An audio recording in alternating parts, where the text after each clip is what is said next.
Assalamualaikum warahmatullahi wabarakatuh.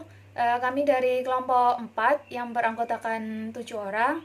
Yang pertama saya sendiri, Natasha Rizky Amalia, dan yang kedua yaitu Firda Sofiatul Amalia, yang ketiga Muhammad Risa Bahtiar, yang keempat Nabila Detiani, dan yang kelima Ahmad Nasruddin Rompeli, yang keenam Adistia Magfiroh, dan yang ketujuh yaitu Maulana Sidik. Nah, di sini kami akan mempresentasikan, menjelaskan mengenai sumber daya dan model standar perdagangan menurut Hedger Ohlin. Sebenarnya sumber daya dan perdagangan internasional, apakah ada hubungan sumber daya dan perdagangan internasional? Nah, perdagangan internasional ini tuh merupakan kegiatan yang penting dalam roda perekonomian yang memiliki pengaruh cukup luas dalam kehidupan perekonomian. Lah, perdagangan internasional ini tuh berpengaruh juga terhadap ketenaga kerjaan dan kualitas sumber daya, baik sumber daya manusia dan sumber daya alam. Nah, di mana tenaga kerja dan sumber daya ini itu merupakan pendorong kemajuan bangsa atau negaranya. Seperti yang diasumsikan oleh model Richardian, bahwa tenaga kerja adalah satu-satunya faktor produksi. Maka keunggulan komparatif ini hanya akan berlaku apabila terdapat perbedaan dalam produktivitas pekerja di negara satu dibanding dengan pekerja yang di negara lain. Kemudian hubungan perdagangan ini juga dapat dijelaskan melalui adanya perbedaan sumber daya negara atau variasi dalam kepemilikan sumber daya di negara satu dengan di negara lain. Seperti halnya mempertimbangkan di tiap negara itu mempertimbangkan faktor-faktor untuk melakukan perdagangan internasional, yaitu faktor tanah, modal, dan sumber daya mineral. Kemudian keunggulan kooperatif menurut Hedger Ohlin ini yang berpendapat bahwa keunggulan kooperatif dipengaruhi oleh kelebihan dan intensitas faktor produksi suatu negara.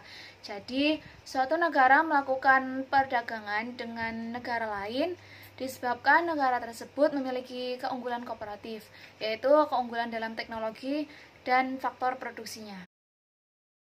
Kemudian faktor pendorong perdagangan internasional. Faktor pendorong perdagangan internasional yang pertama yaitu perbedaan sumber daya alam.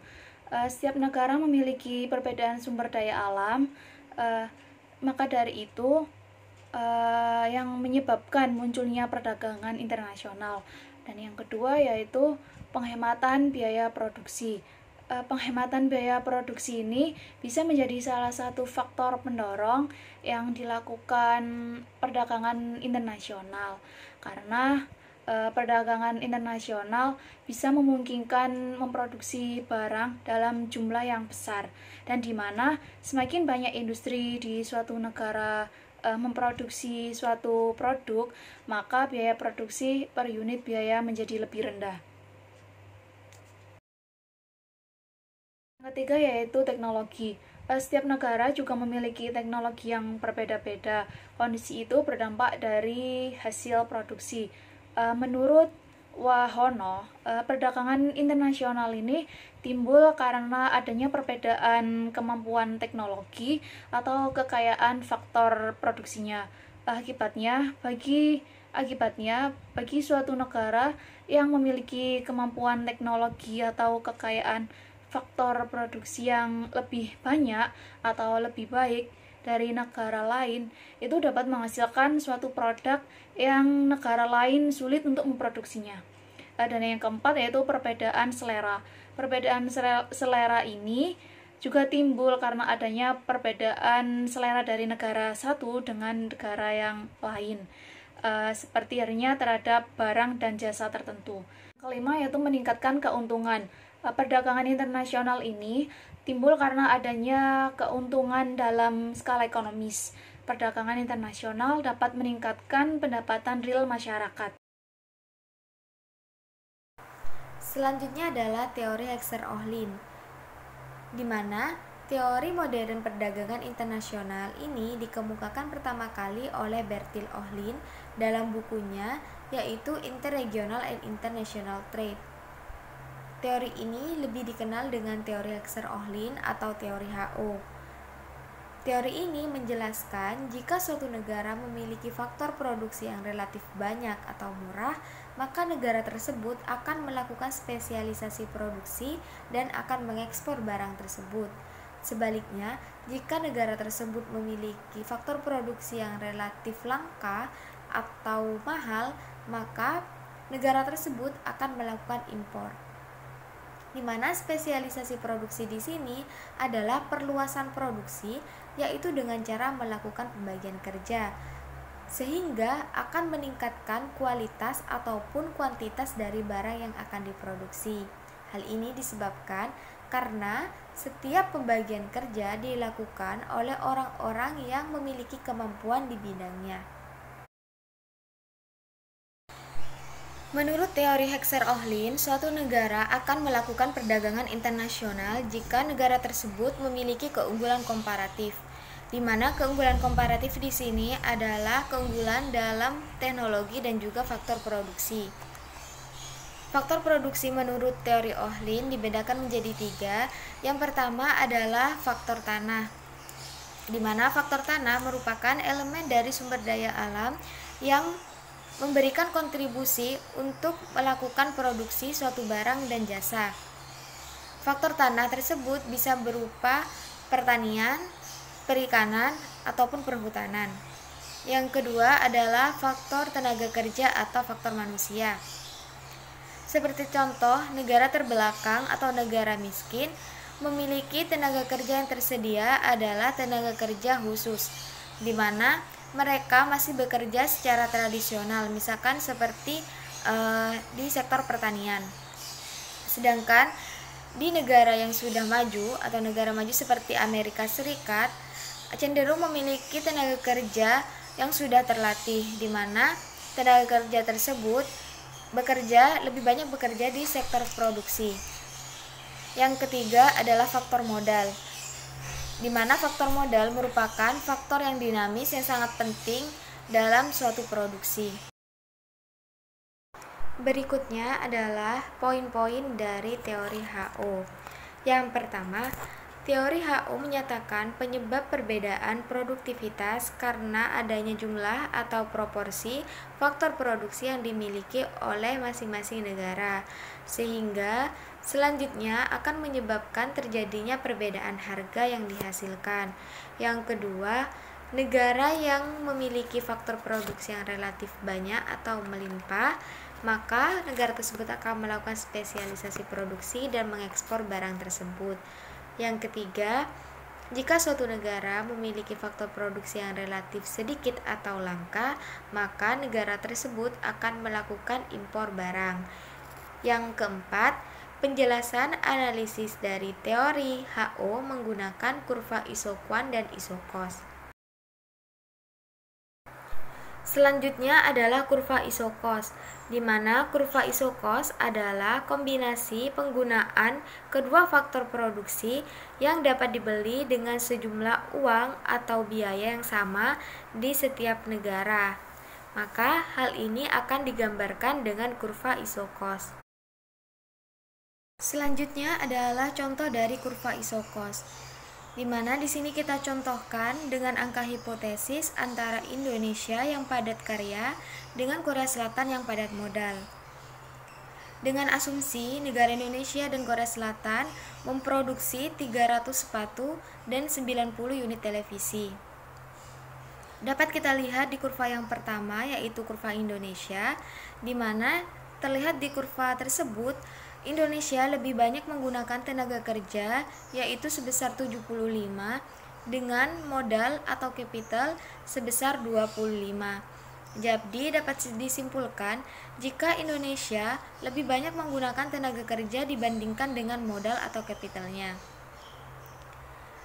Pada kurva yang kedua, yaitu kurva dari Korea Selatan, di mana kurva di sini sedikit lebih landai karena Korea Selatan lebih banyak menggunakan modal atau capitalnya daripada tenaga kerjanya, yaitu penggunaan capital sebesar 80 dan penggunaan tenaga kerja atau labornya sebesar 30.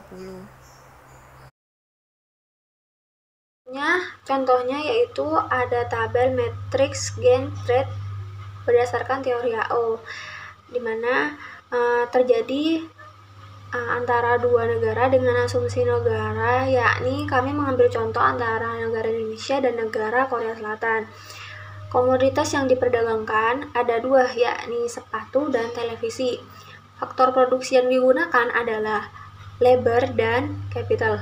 Masing-masing negara juga memiliki faktor produksi tersebut, di mana proses produksinya yang sepatu diutamakan labor intensif dan yang televisi yaitu capital intensif. Yang Korea pun sama. Di mana asumsi ini yang membedakan yakni adalah proporsi atau faktor produksinya, di mana penggunaan dari tenaga kerja dan modal dari masing-masing negara proporsinya itu apa lebih banyak, apakah lebih sedikit. Kita mendapat gambaran bahwasannya tentang penggunaan asumsi teori H0. Yang pertama adalah perdagangan internasional terjadi antara dua negara dalam kurung yaitu hal ini Indonesia dengan Korea Selatan. Yang kedua adalah setiap negara memproduksi dua komoditi yang sama. Misalnya adalah 300 sepatu dan 90 televisi. Yang ketiga adalah setiap negara menggunakan dua jenis faktor produksi yaitu labor dan kapital dengan jumlah proporsi yang berbeda. Kurva Isukuan dapat dilihat dari gambar kurva di samping bahwa di sepanjang kurva Isukuan jumlah outputnya sama. Jika garis kurva Isukuan semakin menjauh dari titik origin atau 0, maka itu menunjukkan tingkat produksi yang semakin meningkat. Sebaliknya, jika garis kurva Isukuan menurun, maka itu menunjukkan produksi semakin menurun. Selanjutnya saya Nabila Adityani. Di sini saya akan menjelaskan bagaimana dikatakan negara A itu lebih banyaknya faktor produksi tenaga kerjanya, maka fokusnya mereka akan memproduksi produk pangan. Karena dengan produk pangan itu membutuhkan banyaknya tenaga kerja. Sedangkan misalnya negara B lebih banyaknya modal, maka fokus dari produksinya akan menggunakan modal tersebut. Contohnya yaitu pakaian. Nah, dari negara A dan negara B, jika itu memiliki kelebihan masing-masing, maka mereka dapat melakukan ekspor dan dalam negara satu dan negara lainnya, maka akan terpenuhi kebutuhan-kebutuhan yang dibutuhkan. Kurva Isukuan adalah seperti yang dijelaskan sebelumnya ya. Kurva Isukuan adalah kurva yang menggambarkan dua faktor produksi untuk menghasilkan jumlah produk yang sama. Sedangkan kurva isokos adalah kombinasi dari dua faktor produksi dengan biaya yang sama. Nah, gambar di sebelah ini menjelaskan bahwa Isukuan 300 sepatu dengan proses produksi labor intensif di Indonesia menyinggung isokos sebesar $900 pada titik A. Nah, sedangkan proses produksi 300 unit sepatu yang tenaga kerja intensif akan lebih murah karena jumlah faktor produksi labor yang dimiliki oleh Indonesia lebih relatif melimpah dan itu unit biayanya hanya sebesar $2,66. Sebaliknya di Korea Selatan, Isukuan sebesar 300 sepatu dengan proses produksi tenaga kerja intensif di Korea Selatan itu menyinggung sebesar $900 pada titik B. Dengan proses produksi 300 unit sepatu yang labor intensif akan lebih mahal karena jumlah faktor produksi labor yang dimiliki oleh Korea Selatan lebih sedikit dan murah sehingga unit biayanya hanya $10. Sedangkan kondisi sebaliknya untuk Isukuan 90 unit televisi di Indonesia menyinggung isokos sebesar $900 pada titik C. Dengan demikian, proses produksi 90 unit televisi yang kapital intensif akan lebih mahal karena jumlah faktor produksi kapital yang dimiliki oleh Indonesia relatif langka dan mahal hingga unit biayanya menjadi $10. Sebaliknya di Korea Selatan, Isokwon 90 televisi dengan proses produksi kapital intensif di Korea Selatan menyinggung isokos sebesar 800 pada titik D. Sehingga proses produksi 90 unit televisi yang kapital intensif akan lebih murah karena jumlah faktor produksi kapital yang dimiliki Korea Selatan relatif lebih rendah dan murah sehingga unit biayanya hanya $8,8.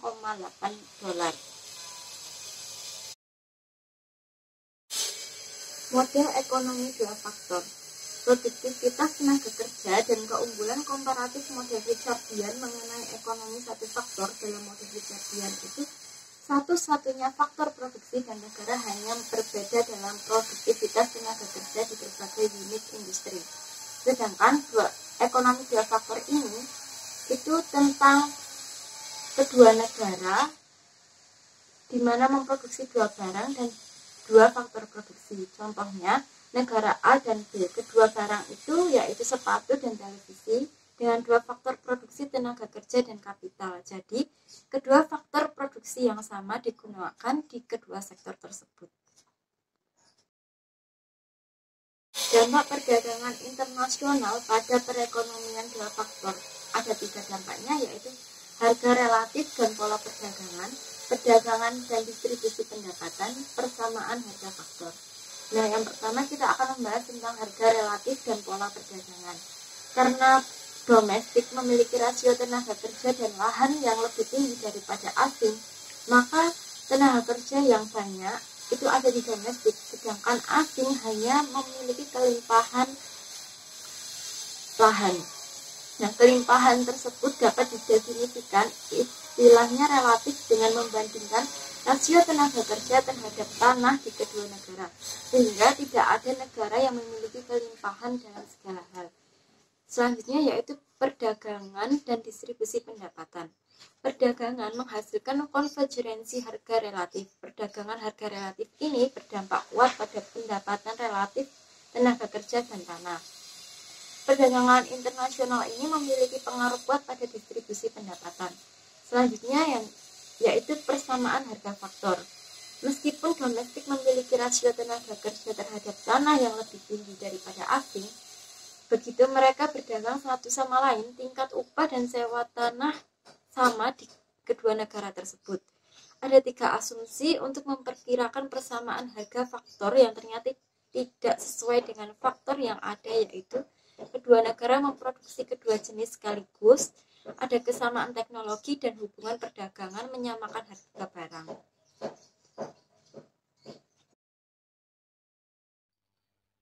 Ekonomi politik perdagangan dibagi menjadi 2. Yang pertama, kebijakan perdagangan yang optimal. Dalam hal ini, pemerintah akan memilih sebuah kebijakan yang nantinya bisa untuk membuat individu atau masyarakat menjadi lebih sejahtera. Dalam ekonomi homogen ini, perdagangan internasional bebas kelas akan memenuhi tujuan dari pemerintah. Namun, ketika masyarakat tidak bisa memenuhi kebijakan atau aturan yang telah dibuatkan oleh pemerintah, maka pemerintah harus mempertimbangkan kembali kebijakan atau aturan yang telah dibuat tersebut. Yang kedua, distribusi pendapatan dan politik perdagangan. Dapat dilihat mengapa banyak kelompok yang kalah dari perdagangan melobi pemerintahan. Karena mereka ingin untuk membatasi perdagangan dan melindungi pendapatan mereka. Mungkin mereka berharap bahwa mereka yang mendapat keuntungan dari perdagangan akan melobi sekuat mereka yang rugi darinya. Tetapi hal ini jarang terjadi. Dukungan empiris bagi model Hedger-Ohlin. Teori perdagangan proporsi merupakan salah satu teori yang berpengaruh pada ilmu ekonomi internasional. Maka teori ini sering dijadikan penelitian dan pengujian empiris. Berikut beberapa pengujian atas model Hedger-Ohlin. Yang pertama, pengujian atas dasar data Amerika Serikat. Yang kedua, pengujian atas dasar-dasar data global. Dan yang terakhir, pengujian berdasarkan perdagangan utara-selatan. Pengujian data Amerika Serikat. Secara umum, Amerika Serikat diasumsikan sebagai negara yang relatif memiliki modal lebih banyak dan tenaga kerja yang lebih sedikit dibandingkan dengan negara lain. Sehingga berdasarkan teori HO, maka ekspor AS akan terdiri atas barang-barang yang padat modal. Sebaliknya, impornya akan terdiri atas barang padat karya. Hipotesis dari teori HO. Berikut beberapa hipotesis yang sudah dihasilkan dari teori HO. Yang pertama, harga atau biaya produksi suatu barang akan ditentukan oleh jumlah atau proporsi faktor produksi yang dimiliki oleh masing-masing negara. Yang kedua, produksi barang ekspor pada tiap negara naik, sedangkan untuk proporsi barang impor di negara turun. Yang ketiga, perdagangan akan terjadi antara negara yang kaya kapital dengan negara yang kaya akan tenaga kerja.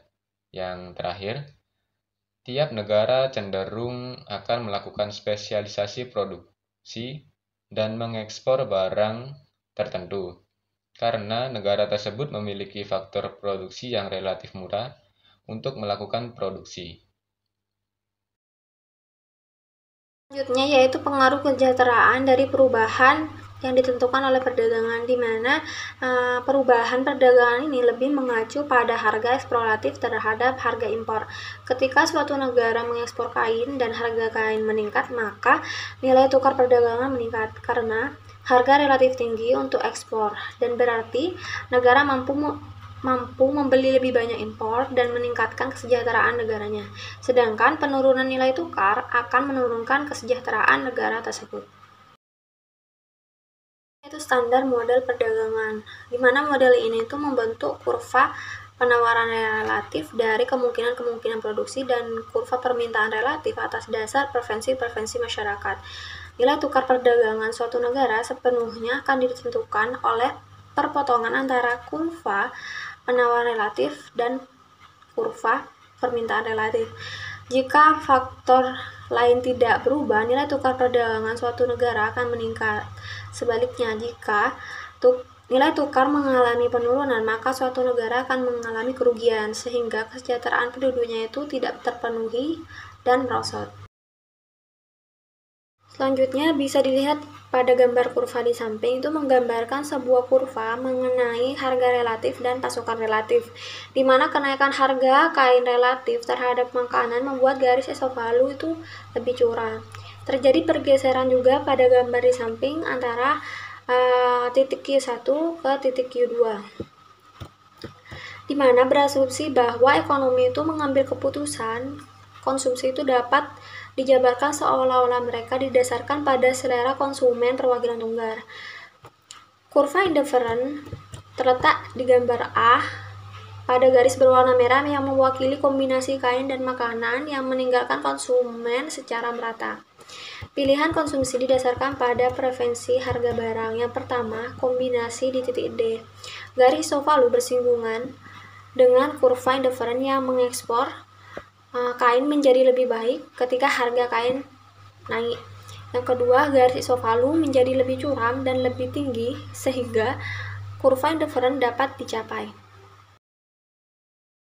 Kurva ini dapat dinyatakan bahwasannya titik E merupakan keseimbangan di suatu negara sebelum melakukan perdagangan, yang mana pertemuan antara permintaan dan penawaran di suatu negara tersebut. Jikalau ada perdagangan dengan negara lain yang mana produk tersebut harganya lebih murah, maka akan menimbulkan turunnya harga dalam negeri itu. Dari harga keseimbangan yang di sini disimbolkan oleh titik PE menurun ke P1 karena harga turun, maka produsen dalam negeri enggan memproduksi produk itu lagi. Maka produsen mengurangi produksinya dari titik QE ke Q1. Namun dengan adanya harga yang turun, maka konsumen lebih banyak membeli barang tersebut Dalam artian adalah permintaan dalam negeri itu naik, sehingga permintaan berada di jumlah P2. Kebijakan kuota adalah kebijakan yang membatasi jumlah atau kuantitas impor yang diizinkan masuk dalam suatu negara. Kebijakan ini akan berdampak pada negara yang melakukan impor. Ketika dibatasi jumlah impornya, maka akan berdampak pada kenaikan harga komoditas. Maksudnya adalah ketika belum dibatasi, maka suatu produk akan membanjiri jumlahnya di suatu negara yang melakukan impor dan akan berdampak pada penurunan harga. Namun ketika dibatasi, maka penawaran dalam negeri yang melakukan impor akan menurun, dan ketika penawaran turun, maka harganya akan naik. Dampak selanjutnya adalah konsumen akan menurunkan jumlah konsumsi pada saat harga naik, dan juga produsen dalam negeri akan meresponnya dengan memperbanyak produksi. Di Amerika Serikat menjadi jauh lebih tidak setara sejak tahun 1970-an. Ketimpangan upah bagi pekerja perempuan meningkat pada tingkat yang sama selama rentang waktu yang sama.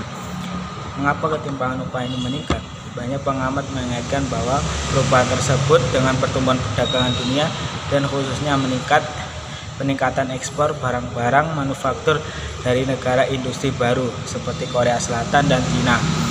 Sampai tahun 1970-an, perdagangan antara negara industri maju dan ekonomi kurang berkembang seringkali disebut sebagai perdagangan utara-selatan. Utara itu maju, selatan berkembang. Akan tetapi, sejak tahun 70-an dan seterusnya, para mantan eksportir bahan mentah semakin memulainya menjual barang-barang manufaktur ke negara dengan upah tinggi seperti Amerika Serikat. Namun beberapa ekonom percaya bahwa perdagangan yang tumbuh dengan negara berupah rendah memiliki menjadi penyebab utama meningkatnya ketimpangan pendapatan di Amerika Serikat. Untuk subsidi ekspor adalah pembayaran langsung atau keringanan pajak atau bantuan subsidi pemerintah kepada para eksportir nasional untuk memacu ekspor suatu negara. Cara pemerintah memberikan subsidi ekspor yakni dengan memberikan pinjaman dengan biaya rendah kepada eksportir, membantu membiayai promosi produk ekspor di luar negeri, dan yang terakhir adalah memberikan keringanan pajak komoditas yang akan diekspor ke luar negeri.